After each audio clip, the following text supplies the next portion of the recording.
ইসলামের ভিতরে এমন কিছু বিষয় আমরা নামধারী কিছু মুসলমান আছি, ইসলামটাকে বসে মেজে আমরা ইসলামটাকে নিজের মতো খাপ খাওয়াতে চাই, কিন্তু মূলত ইসলামের সাথে নিজেকে খাপ খাওয়ানোর জন্য, নিজেকে মানিয়ে নেওয়ার জন্য আমার নিজেকেই ঘষে মেজে ইসলামের সাথে মানাতে হবে। ইসলামকে ঘষা মাজার কোনো দরকার নাই, ঠিক কিনা? কিন্তু আমরা পৃথিবীতে কিছু মুসলমান আছে যারা ইসলামটাকে ঘষে মেজে নিজের জীবনের সাথে খাপ খাওয়ানোর জন্য তারা নিজেদের মন মতো কিছু বিধান, নিজেদের মন মতো কিছু বিষয়, নিজেদের মন মতো কিছু বিধান তারা নিজেদের সাথে চালু করে দেয় ইসলামের ভিতর থেকে, যেটা ইসলামে নেই। ইসলামটাকে মানতে হলে আল্লাহ রাব্বুল আলামিন ইসলামটা পরিপূর্ণভাবে আমাদের জন্য দিয়ে দিয়েছে। ইসলামের প্রত্যেকটা বিধান যদি আমাকে মানতে হয়, যদি আমার জীবনে কোনো কিছু যদি সেইটার বিপরীতে থাকে, তাহলে আমার নিজেকে এইগুলো পরিত্যাগ করে নিজেকে ছেড়ে দিয়ে এসে ইসলামের ওই বিধানগুলো আমাদেরকে মানতে হবে। বিষয়টা হলো, যেহেতু আমি শবে বরাত নিয়ে কথা বলছি, এই শবে বরাত যখন আমাদের মাঝে আসে, এইটা আসার পরে আমাদের বাংলাদেশের ভিতরে এক শ্রেণীর লোক আছে যারা বলে যে শবে বরাত বলতে কিছু নেই, এইটা একটা বিভ্রান্তি। আবার আরো কিছু দল আছে যারা এই শবে বরাত নিয়ে অতিরিক্ত মাতামাতি করে, যেইটা ইসলামের ভিতরে নাই ওইটাও পালন করে। এক দল আছে যারা বলে শবে বরাত বলতে কিছুই নাই, এটা মানাই যাবে না, একদম নিঃশেষ হয়ে গেছে। আরেক দল আছে যে এইটাকে এত পরিমাণ গুরুত্ব দিয়ে এমন ভাবে এইটাকে মানে যে এইটা মনে হয় যে ফরজের চাইতেও বেশি গুরুত্ব হয়ে গিয়েছে।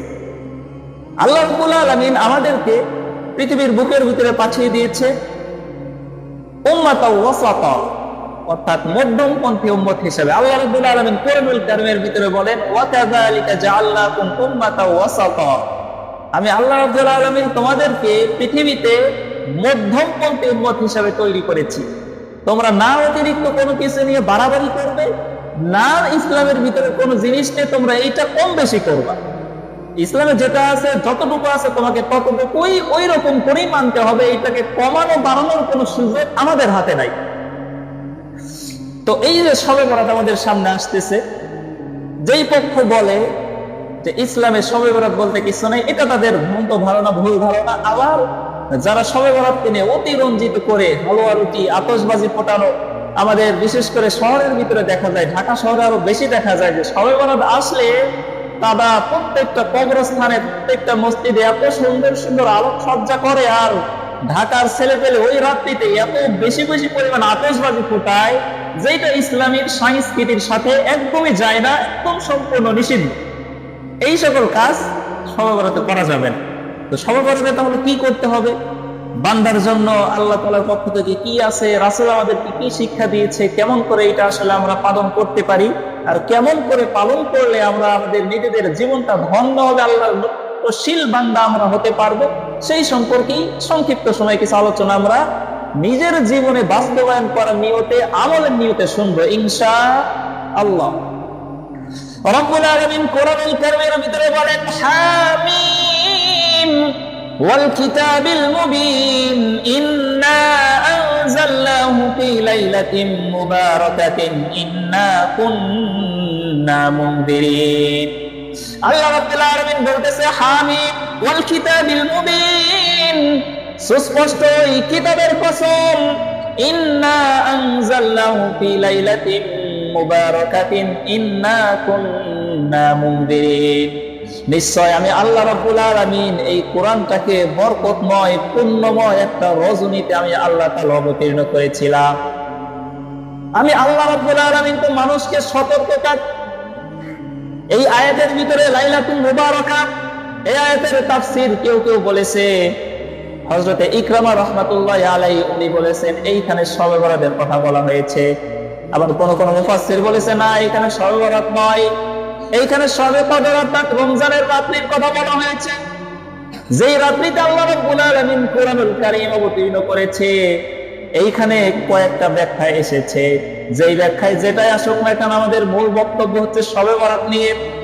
এই শবে বরাত নিয়ে অসংখ্য হাদিস বর্ণিত হয়েছে, অগণিত স্পষ্ট সহিহ হাদিস বর্ণিত হয়েছে, যেই হাদিস দ্বারা আমরা জানতে পারি যে শবে বরাত মুসলমানদের জীবনের ঐতিহ্যবাহী গুরুত্বপূর্ণ একটি রাত, যে রাত্রিবেলায় যদি আপনি ইবাদত করতে পারেন, ওই রাত্রিতে ইবাদত করলে আপনি আল্লাহ রাব্বুল আলামিনের নৈকট্যশীল বান্দা হতে পারবেন। আল্লাহর রাসূল সাল্লাল্লাহু আলাইহি ওয়াসাল্লাম বুখারী শরীফের ভিতরে বর্ণনা করেন, বাশশিরা ওয়ালা তুনাফিরা ইয়াসসিরা ওয়ালা তুআসসিরা। ইসলামের ভিতরে মানুষদেরকে তোমরা সুসংবাদ দাও, কাউকে ঘৃণা করো না, আর তোমরা সকল কাজগুলোকে সহজ করো, কোনো কাজকে তোমরা কঠিন করো না। এখন শবে বরাত আমাদের মাঝে আসলে আমাদের অনেক সময় অনেক কাজ আমরা অতি রঞ্জিত ভাবে করে ফেলি। শবে বরাত আসলে মূলত আপনাকে রাত্রি জাগরণ করতে হবে। শবে বরাতের রাত্রিতে আপনি নামাজ পড়ে তাহাজ্জুদের নামাজ আদায় করে, নফল নামাজ আদায় করে আপনি আল্লাহর কাছে দোয়া করবেন, জিকির আজকার করবেন, তাসবিহ তাহলিল করবেন, ইস্তেগফার পাঠ করবেন। আপনি আল্লাহর নৈকট্যশীল বান্দা হতে পারবেন। আল্লাহর কাছে বেশি বেশি দোয়া করবেন, কারণ আল্লাহর সাথে আপনার সাথে গোপন কথোপকথন হবে। আপনি যখন আল্লাহর কাছে দুহাত তুলে দোয়া করবেন, আপনি আল্লাহকে কি বলেন, আপনার রব, আপনার মালিককে আপনি কি বলবেন, এইটা একমাত্র আপনি আর আপনার রব ছাড়া দুনিয়ার কেউ জানবে না।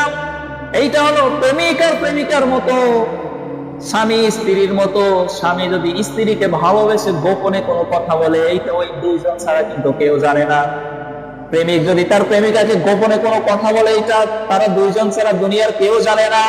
আপনি আপনার রবকে বলবেন, আপনি আপনার মালিককে বলবেন, আপনার প্রতিপালককে বলবেন আপনার অন্তরে কি আছে, আপনি আপনার রবের কাছে কি চান, আপনার রবের কাছে কি পেতে চান। আপনার রবকে আপনি গোপনে গোপনে হাত তুলে যখন আপনার রবকে আপনি সব বিষয়গুলো আপনার রবকে বলবেন, আপনার রবের সাথে আপনার গোপন কথোপকথন হবে, যেটা আপনি আর আপনার রব ছাড়া কেউ জানবে না।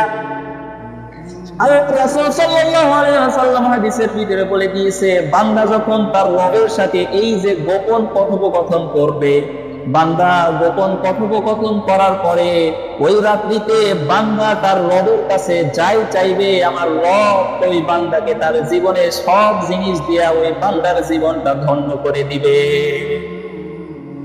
এই জন্য এই রাত্রিটা শবে বরাত অনেক গুরুত্বপূর্ণ একটি রাত্রি। হযরতে আলী রাদিয়াল্লাহু তাআলা আনহু থেকে একটি হাদিস বর্ণিত হয়েছে, বিশ্বনবী বলেন, ইযা কানাত লাইলাতুন নিসফি মিন শাবান ফাসুমু লাইলাহা ওয়াকসুমু লাইলাহা ওয়াসুমু ইয়াওমাহা ফাইন্নাল্লাহা তাআলা ইয়ানজিলু ফিহা বিগুরুবিশ শামসি ইলাস সামাঈদ দুনিয়া। যখন লাইলাতুন নিসফি মিন শাবান, শাবান মাসের 15 তারিখ রাত যখন চলে আসে, শাবানের 15 তারিখ রাত যখন তোমাদের মাঝে চলে আসবে, ওই রাত্রিটা তোমরা জাগরণ করবা। বিশ্বনবী হাদিসের ভিতরে বলতেছে, ওই রাত্রিটা জাগরণ করবা, রাত্রিবেলা ইবাদত করবা। তুলুইশ শামসি মিন মাগরিবিহা, ওই রাত্রিবেলায় আমার আল্লাহ রাব্বুল আলামিন দুনিয়ার প্রথম আসমানে নেমে আসে। দুনিয়ার প্রথম আসমানে নেমে আসার পরে বান্দাদেরকে ডাকতে থাকে, আলামিন মুস্তাগফিরিন ফাগফিরলা। আসো নাকি এমন কোন বান্দা, যেই বান্দা আমার কাছে নিজের গুনার জন্য ক্ষমা চাইবা, এমন কোন বান্দা দুনিয়ার বুকের ভিতরে আছো নাকি, যেই বান্দাটা আমি আল্লাহর কাছে ক্ষমা চাইবা, আর আমি আল্লাহ তোমার জীবনের সব গুনাহগুলো ক্ষমা করে দেব। আছো নাকি দুনিয়ার ভিতরে এমন কোন বান্দা যার রিজিকের সমস্যা আছে, আমি আল্লাহর কাছে চাইবা। দুনিয়ার মুখের ভিতরে এমন কোন বান্দা তোমরা আছো নাকি যার রিজিকের সমস্যা রয়েছে, তোমরা আমি আল্লাহর কাছে চাও, তোমরা তোমার রবের কাছে চাও। আমি আল্লাহ তো প্রথম আসমানে চলে এসেছি, তোমরা এখন আমার কাছে যাই চাইবা, আমি রব তোমাদের প্রতিপালক, তোমার জীবনের সব কিছু দিয়ে তোমার জীবনটা আমি ধন্য করে দেব। এইরকম করে বিশ্বনবী বলতেছে হাদিসের ভিতরে, আল্লাহ তাআলা প্রথম আসমানে এসে তার বান্দাদেরকে ডাকতে থাকে। দুনিয়ার প্রথম আসমানে এসে এইরকম করে আল্লাহ রাব্বুল আলামিন তার বান্দাদেরকে ডাকতে থাকে আর বলতে থাকে, দুনিয়াতে এমন কোন বান্দা বিপদগ্রস্ত আছো নাকি, যেই বান্দাটা আমি আল্লাহর কাছে সাহায্য চাইবা, আর আমি আল্লাহ রাব্বুল আলামিন বান্দার জীবনে সাহায্য দিয়া সমস্ত বিপদ আপদ থেকে ওই বান্দার জীবনটা আমি দূর করে দেব। বলেন না সুবহানাল্লাহ। আল্লাহ রাব্বুল আলামিন প্রথম আসমানে এসে এইরকম করে বান্দাদেরকে ডাকতে থাকে। এখন এই ডাকাটা কতক্ষণ পর্যন্ত থাকবে? আল্লাহ তো প্রথম আসমানে চলে আসে, এখন এই ডাকটা আল্লাহ তাআলা কতক্ষণ পর্যন্ত তার বান্দাদেরকে ডাকে? বিশ্বনবী হাদিসের ভিতরে বলতেছে, যখন ওই রাত্রিতে যখন সূর্য ডুবে যায় ওই সময় আল্লাহ তাআলা প্রথম আসমানে আসে, আর শেষ রাত্রিতে সুবে সাদিক পর্যন্ত আল্লাহ রাব্বুল আলামিন প্রথম আসমানে থেকে বান্দাদেরকে এইরকম করে ডাকতে থাকে। এই জন্য এই রাত্রিটা অনেক গুরুত্বপূর্ণ, মহিমান্বিত, সম্মানিত একটি রাত, যেই রাত্রিতে আল্লাহ তাআলা প্রথম আসমানে নেমে এসে তার বান্দাদেরকে ডাকতে থাকে যে কোনো বিপদগ্রস্ত আছো নাকি, কোন গুনাহগার বান্দা আছো নাকি, কোন রিজিক সুন্দরী বান্দা আছো নাকি, তোমরা আমি আল্লাহর কাছে চাও, আমি আল্লাহ তাআলা তোমার জীবনের সব চাওয়া পাওয়া গুলো আমি আল্লাহ তাআলা পূরণ করে দেব। সুবহানাল্লাহ। এই রাত্রিতে আল্লাহ রাব্বুল আলামিন দুনিয়ার একটা বাজেট ঘোষণা করেন। দুনিয়ার জীবনের যেরকম দেশগুলো পরিচালনা করতে হলে দেখবেন সরকার থেকে প্রতি বছর একটা করে বাজেট নির্ধারিত করে, একটা দিন বাজেট নির্ধারিত করে ওই বাজেট অনুযায়ী সারা বছর একটা দেশকে পরিচালনা করে।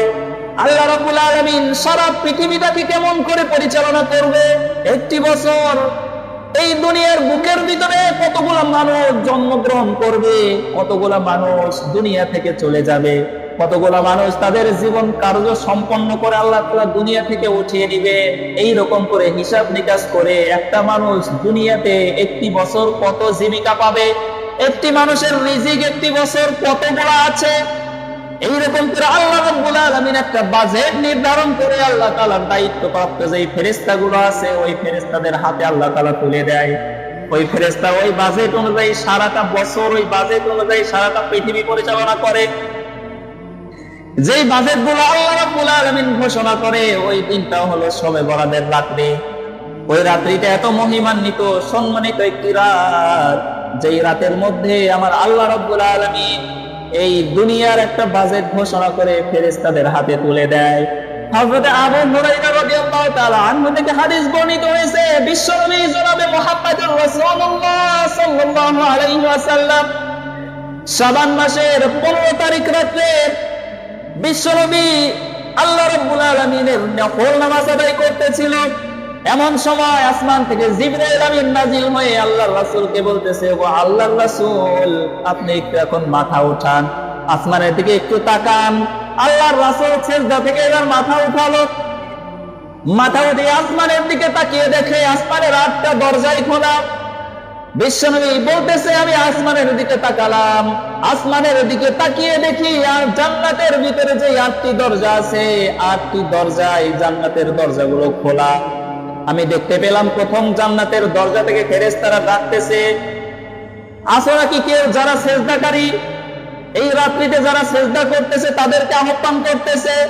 দ্বিতীয় দরজা থেকে আমি দেখতে পেলাম ওই জান্নাতের ফেরেশতারা দুনিয়ার মানুষদেরকে ডাকতেছে আর বলতেছে, আসো নাকি কেউ রুকুকারী, যেই মানুষটা এই রাত্রি বেলায় আল্লাহর রুকু করতেছে। তৃতীয় দরজা থেকে আমি দেখতে পেলাম ফেরেশতারা আওয়াজ দিচ্ছে সুসংবাদ ওই ব্যক্তির জন্য, যেই ব্যক্তিগুলা আজকের রাতে আল্লাহ তাআলার কাছে দোয়া করতেছে।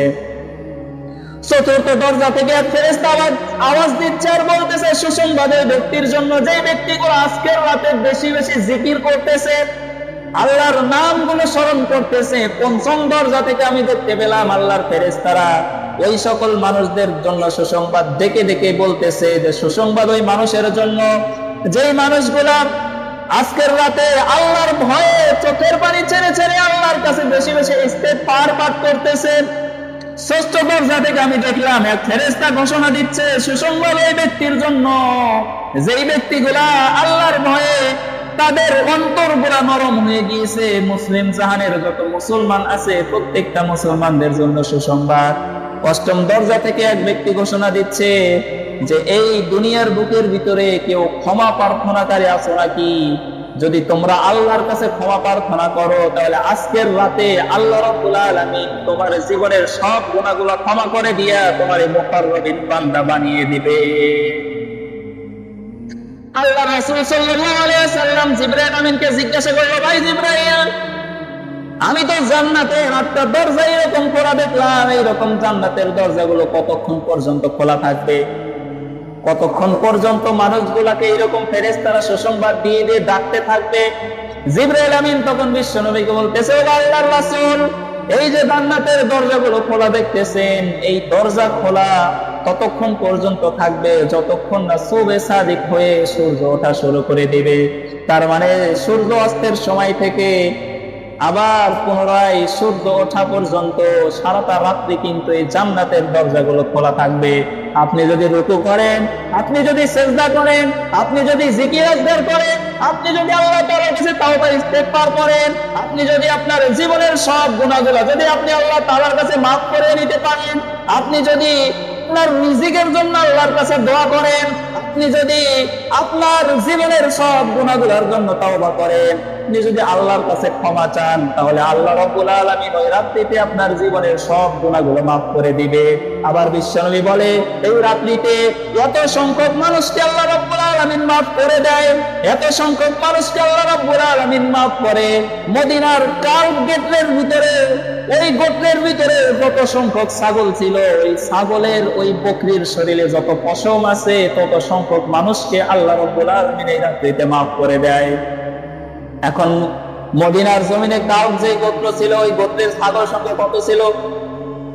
মদিনাতে বা মক্কায় ওই সময় যারা আরবের গোত্রের ভিতরে যারা থাকতো, প্রত্যেকটা গোত্রের ভিতরে তারা বকরি, ছাগল, ভেড়া, উট, দুম্বা এগুলো তারা পালন করত। এটা প্রতিটা গোত্রের ভিতরেই প্রত্যেকটা গোত্র তারা এরকম বকরি পালন করত, ছাগল, উট, দুম্বা এগুলো তারা পালন করত। বর্ণিত হয়েছে যে কাউক গোত্রের ভিতরে প্রায় 20,000-এর অধিক ছাগল ছিল। এখন এখানে সংখ্যা বোঝানো মূল উদ্দেশ্য না, এখানে বোঝানোর উদ্দেশ্য হলো যে আল্লাহ রাব্বুল আলামিন আমাদেরকে যদি কেউ যদি আমাদেরকে বলে যে তোমাকে একটা ছাগল দিলাম, তুমি এই ছাগলের শরীরে কতগুলো পশম আছে তুমি একটু গণনা করো, আমরা কি এটা বলতে পারবো বা গুনতে পারবো? আমরা বলবো এটা অসম্ভব, এটা কখনোই গণনা করা সম্ভব নয়। এইখানে যদি 20,000 ছাগল দিনে দেয় আর যদি বলে যে 20,000 ছাগলের শরীরে কত পশম আছে তুমি একটু গণনা করো, এটা অসম্ভব বিষয়। এজন্য এখানে সংখ্যা বোঝানো মূল উদ্দেশ্য না, এখানে বোঝানোর মূল উদ্দেশ্য হলো যে আল্লাহ তাআলা এত পরিমাণ বান্দাকে মাফ করে যেটা আমাদের কল্পনার ভিতরেও নাই। সুবহানাল্লাহ। এই জন্য এই রাত্রিবেলায় জাগ্রত হয়ে আপনি যদি আল্লাহ তাআলার কাছে তাওবা ইস্তেগফার পাঠ করতে পারেন, আপনার জীবনের সব গুনাহগুলো কিন্তু আল্লাহ রাব্বুল আলামিন মাফ করে নেবে। মুসলিম শরীফের একটি হাদিসে বর্ণিত হয়েছে যে লাইলাতুন নিসফি মিন শাবান রাত্রিতে যদি কোনো মুসলমান আল্লাহ তাআলার কাছে তাওবা ইস্তেগফার করে আর মাফ চায়, আমার আল্লাহ রাব্বুল আলামিন তাকে মাফ করে দেয়। আর প্রত্যেকটা সপ্তাহে আল্লাহ রাব্বুল আলামিনের কাছে মানুষের আমলনামা 2 দিন ফেরেশতারা আল্লাহ তাআলার আরশে নিয়ে যায়। প্রত্যেকটা সপ্তাহে 2 দিন নিয়ে যায়, একটা হলো সোমবার আর বৃহস্পতিবার। আল্লাহ রাব্বুল আলামিনের কাছে যখন মানুষের আমলনামাগুলো এই সোমবার আর বৃহস্পতিবার দিয়ে দেওয়া হয়, বিশ্বনবী হাদিসের ভিতরে বর্ণনা করেন যে এই আমলনামাগুলো আল্লাহর কাছে দেওয়ার পরে আল্লাহ রাব্বুল আলামিনের মুমিন যেই বান্দাগুলো আছে, ওই বান্দার জীবনের সব গুনাহগুলো আল্লাহ মাফ করে দেয়। কিন্তু এক প্রকার বান্দা আছে যেই বান্দার জীবনের গুনাহ আবার আল্লাহ রাব্বুল আলামিন মাফ করেন না। বিশ্বনবী হাদিসের ভিতরে বলতেছে ওই বান্দাগুলো কারা? ওই বান্দা হলো তারা যারা নিজেদের ভাইয়ের সাথে হিংসা বিদ্বেষ করে দ্বন্দ্ব লিপ্ত সব সময় থাকে। যেই সকল বান্দাগুলো নিজেদের ভাইয়ের সাথে দ্বন্দ্বে লিপ্ত থাকে, হিংসা বিদ্বেষ করে, ওই সকল বান্দাদের আল্লাহ তাআলা মাফ করেন না যতক্ষণ না পর্যন্ত ওই জায়গা থেকে তাওবা করে চলে আসে। আমাদের এই বর্তমান বিশ্বের ভিতরে তাকালে দেখা যায়, আমাদের দেশের ভিতরে তাকালে দেখা যায়, আমাদের সমাজের ভিতরে তাকালে দেখা যায় যে মুসলিম ভাই এক মুসলিম আরেক মুসলিমকে দেখতে পারে না। আপনার অন্তরের ভিতরে হিংসা বিদ্বেষ আসতেই পারে, কিন্তু এইটা প্রকাশ করে তার ক্ষতি করবেন, পিছন থেকে তার জন্য নানান ধরনের মিথ্যা তথ্য আপনি ছড়াবেন, এইটা আপনার জন্য সম্পূর্ণ খারাপ। বিশ্বনবী হাদিসের ভিতরে ইরশাদ করে দিয়েছে, অপর ভাই মানুষ হিসাবে একজন আরেকজনের প্রতি রাগ, অনুভূতি, ভালোবাসা এগুলো প্রকাশ হতেই পারে, কিন্তু আপনি আপনার ভাইয়ের জন্য মনের ভিতরে হিংসা বিদ্বেষ থেকে তার ক্ষতি করতে চাবেন, এইটা আপনার জন্য স্পষ্ট হারাম। আপনি কারো ক্ষতি কখনো করতে পারবেন না। আপনি যদি তার কোনো উপকারও করতে না পারেন, অন্ততপক্ষে আপনি আল্লাহর কাছে তার জন্য দোয়া করবেন, কিন্তু কোনো ক্ষতির প্ল্যান, কোনো ক্ষতির পরিকল্পনা, ক্ষতি করার মন মানসিকতা যদি আপনার থাকে, রাসূল সাল্লাল্লাহু আলাইহি ওয়াসাল্লাম হাদিসের ভিতরে ইরশাদ করে দিয়েছে যে একজন মানুষ চুরি করে, ডাকাতি করে, জিনা ব্যভিচার করে এবং পাশাপাশি সে নামাজও পড়ে। আরেকজন মানুষ যে চুরি করে, ডাকাতি করে এবং ভাইদের সাথে হিংসা বিদ্বেষ করে, মুসলমান ভাইদের সাথে দ্বন্দ্বে লিপ্ত হয় এবং মানুষের ক্ষতি করে, তার মুসলিম ভাইয়ের ক্ষতি করে এবং সেও নামাজ পড়ে। এই দুইজন ব্যক্তির ভিতরে ভয়ঙ্কর ব্যক্তি হলো যেই ব্যক্তিটা নামাজও পড়ে আবার অপর ভাইয়ের ক্ষতি করার প্ল্যানও করে এবং ক্ষতিও করে। কারণ এই হিংসা বিদ্বেষ করলে তার আমল নামা থেকে এইটা, আপনি যে ভালো ভালো আমলগুলা করবেন, এই আমলগুলা ওই পোকার মতো খেতে খেতে খেতে খেতে একটা সময় আপনার আমল নামা সব কিছু একদম ধ্বংস করে দিবে, শেষ করে দিবে। এই জন্য আপনি কোনো ভাইয়ের জন্য যদি আপনি তার উপকারও করতে না পারেন, আপনি যদি কারোর জন্য আপনার অন্তরের ভিতরে খুব খারাপ লাগে এবং তার ক্ষতি করার মন মানসিকতা তৈরি হয়, পরবর্তীতে আপনার মন ঠিক হয়ে গেলে আপনি আল্লাহর কাছে তার জন্য দোয়া করতে হবে যে আল্লাহ, আমি এমন ভেবেছিলাম, আমি এমনটা চাই না, তুমি তার কল্যাণ করো। আর যদি কোনো মানুষ এইরকম করতে পারে তাহলে তার জীবন আল্লাহ রাব্বুল আলামিন কল্যাণ দিয়ে এত কল্যাণ দিবে যে ব্যক্তি তখন কোনো জিনিস কল্পনাও করতে পারবে। যে আপনি আপনার ভাইয়ের কোনো ক্ষতি করবেন না, আপনি আপনার ভাইয়ের কোন ক্ষতি করার মন মানসিকতা রাখবেন না, আপনার অন্তরের ভিতরে হিংসা বিদ্বেষ সৃষ্টি হওয়ার পরে ওই জায়গা থেকে দূরে চলে এসে ঠিক হয়ে গেলে তার জন্য দোয়া করবেন। দেখবেন আপনার জীবনে কি পরিবর্তন আসবে এটা আপনি কখনোই কল্পনা করতে পারবেন না। এই জন্য আল্লাহ রাব্বুল আলামিন বিশ্বনবীর মাধ্যমে আমাদেরকে জানিয়ে দিয়েছেন যে এই শবে বরাতের রাত্রিতে তো অসংখ্য মানুষকে আল্লাহ রাব্বুল আলামিন মাফ করে দেয়। কিন্তু যেই সকল মানুষগুলা প্রত্যেকটা ভাইয়ের সাথে কোনো ভাইয়ের সাথে হিংসা বিদ্বেষ করবে, কোনো ভাইয়ের সাথে কোনো ভাইয়ের ক্ষতি করার চেষ্টা করবে, কোনো মুসলিম ভাইয়ের ক্ষতি করার চেষ্টা করে, এই সকল মানুষদেরকে আমার আল্লাহ রাব্বুল আলামিন কিন্তু ওই রাত্রিতে তাওবা না করা পর্যন্ত কিন্তু মাফ করবেন না। আরো কিছু কিছু মানুষ আছে যাদেরকে মাফ করবেন না। বিশ্বনবী হাদিসের ভিতরে ইরশাদ করে দিয়েছেন যে সকল মানুষগুলো মুশরিক থাকবে, জাদুকর থাকবে, গণক থাকবে, মদ্যপান করবে, সুদখোর থাকবে, মা বাবার অবাধ্য সন্তান থাকবে, এই সকল মানুষগুলোকেও কিন্তু আল্লাহ তাআলা মাফ করবেন না যতক্ষণ না পর্যন্ত খাঁটি দিলে, খালেজ দিলে ওই সকল বান্দাগুলা তাওবা করে আল্লাহর কাছে ফিরে আসতে পারবে, ততক্ষণ পর্যন্ত কিন্তু আমার আল্লাহ রাব্বুল আলামিন ওই সকল মানুষদেরকে মাফ করবেন না। এই জন্য এই রাত্রিতে রাসূল সাল্লাল্লাহু আলাইহি সাল্লাম তিনটা আমল করত। এক নম্বর হলো রাসূল সাল্লাল্লাহু আলাইহি সাল্লাম শবে বরাতের রাত্রিতে কবর জিয়ারত করত।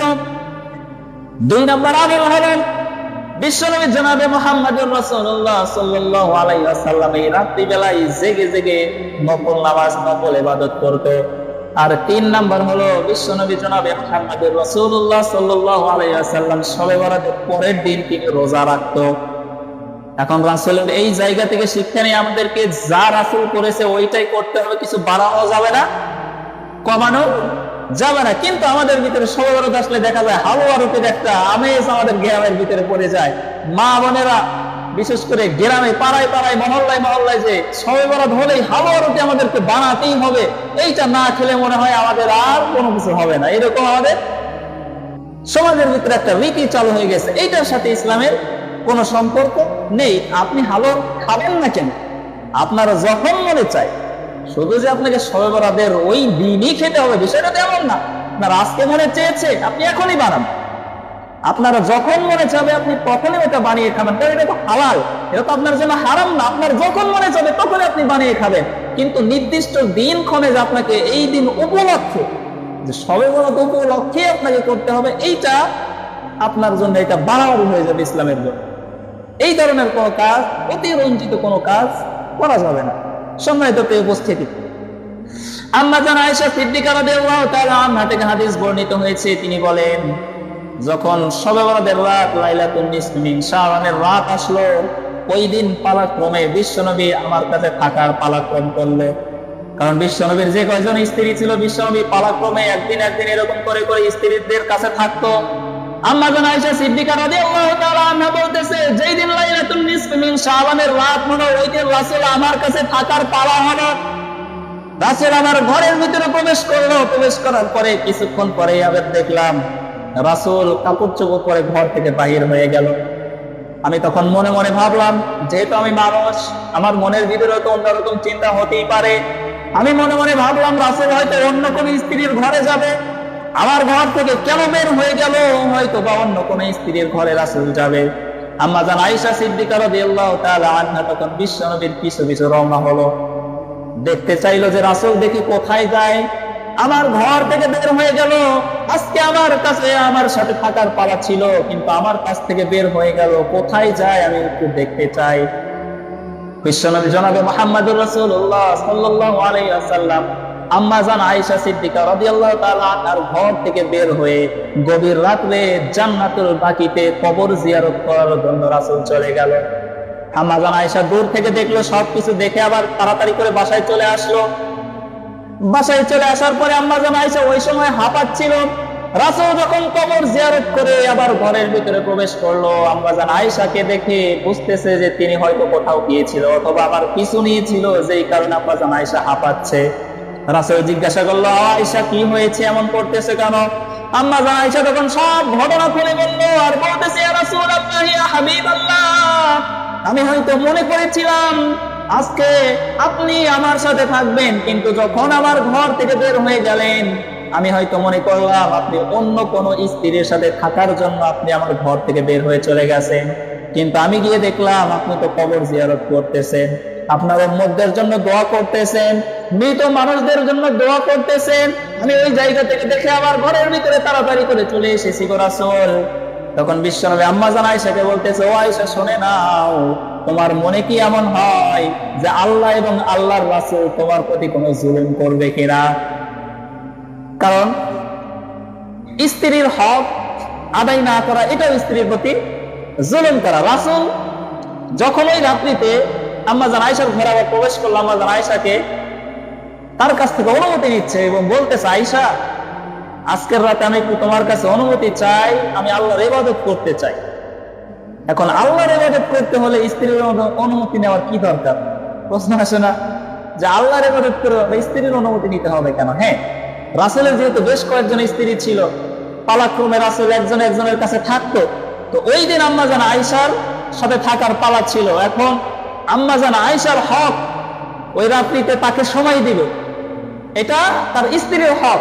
এখন যখন দেখতেছে যে এই রাত্রিতে যদি আমি একটু বেশি ইবাদত করি, আল্লাহর বেশি নফল ইবাদত গুলো আমি করি, তাহলে তো স্ত্রীর হক থেকে যে সময়টা আছে তার সময়টা কিছুটা হলেও নষ্ট হলেও হতে পারে। এজন্য রাসূল আম্মা জান আয়েশার কাছে অনুমতি নিচ্ছে, হে আয়েশা, আমি এই রাত্রিতে এমন এমন একটু বেশি ইবাদত করতে চাই, তোমার সময়টা একটু কমে যেতে পারে, তোমার হকটা একটু নষ্ট হতে পারে, তুমি কি আমাকে ইবাদত করার সুযোগ করে দিবা কিনা?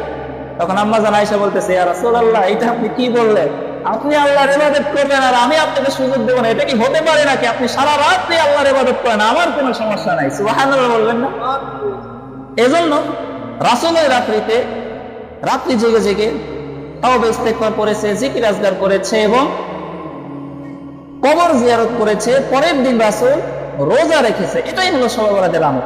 আপনি যদি আমল করতে চান, আপনি জিকির আজকার করবেন, তাওবা ইস্তেগফার করবেন এবং আল্লাহ যেরকম করে প্রথম আসমানে নেমে এসে তার বান্দাদেরকে ডাকতে থাকে, যেমন কোন বান্দা আসো নাকি আমার কাছে ক্ষমা চাইবা, আমার কাছে রিজিক চাইবা, বিপদ থেকে মুক্তি হতে চাইবা, আমি আল্লাহর কাছে শুধু চাও, আমি আল্লাহ রাব্বুল আলামিন তোমাকে সব দিয়ে তোমার জীবন ধন্য করে দেব।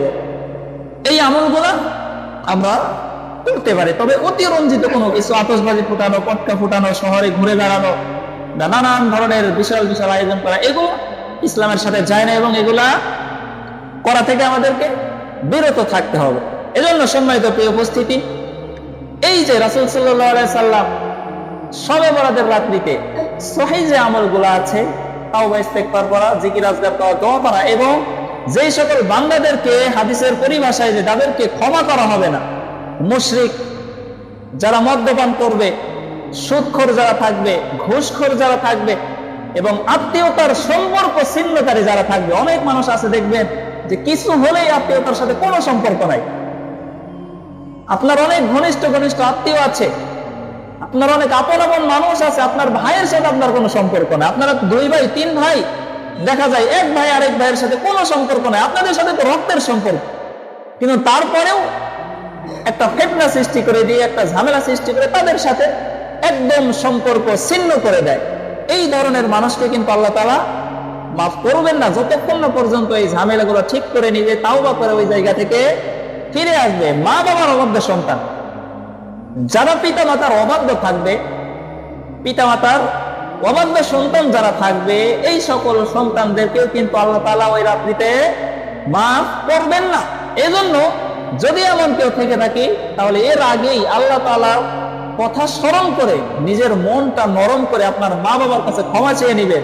দেখবেন আপনি যত বড়ই অপরাধ করেন না কেন, আপনি যদি একবার গিয়ে আপনার মা বাবার কাছে ক্ষমা চান, দেখবেন আপনার মা বাবা আপনার ক্ষমা চাওয়ার আগেই তার আগেই মাফ করে দিবে।